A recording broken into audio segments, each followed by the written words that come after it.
اس کے خزانے اتنے وسیع ہیں۔ نبی کریم صلی اللہ تعالی علیہ وسلم نے فرمایا اگر ساری مخلوقات جن و انس رب العالمین حکم الحاکمین کی بارگاہ کے اندر اپنی اپنی خواہشات کے مطابق سوال کرے، ساری مخلوق، سارے انسان اللہ سے مانگے اپنی اپنی خواہش کے مطابق، کوئی رزق مانگے، کوئی اولاد مانگے، کوئی کاروبار مانگے، کوئی بیٹے مانگے، اپنی اپنی خواہشات کے مطابق جو اس کی ضروریات ہے اس کے مطابق رب سے مانگے اور اللہ سب کو عطا فرمائے، ہر بندے کی خواہش کے مطابق اس کو دے دیا جائے۔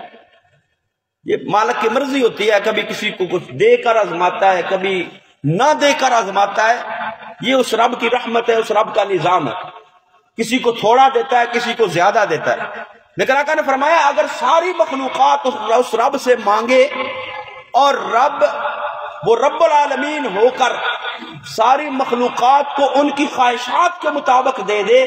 تو فرمایا اس کے خزانوں میں اتنی کمی بھی نہیں آتی جتنی سمندر میں سے ایک چڑیا اپنی چونچ کے اندر پانی لے کر چلی جاتی ہے، اتنی بھی اس کے خزانوں کے اندر کمی نہیں آتی، ساری مخلوقات کو دے کر،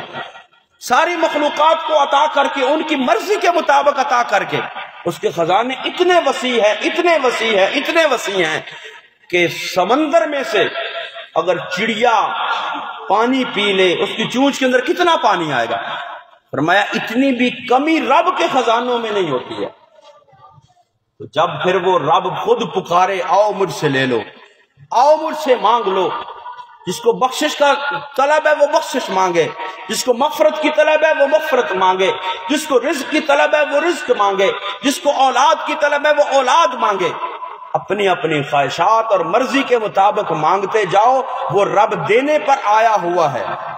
وہ رب اس کی رحمت جو ہے وہ پکارتی ہے مانگ لو مجھ سے مانگ لو۔ تو پھر انسان کتنا بد نصیب ہوگا کہ جب رب پکار کے اس کی رحمت کہہ رہی ہے مجھ سے مانگ لو تو بندہ پھر بھی رب سے نہ مانگے۔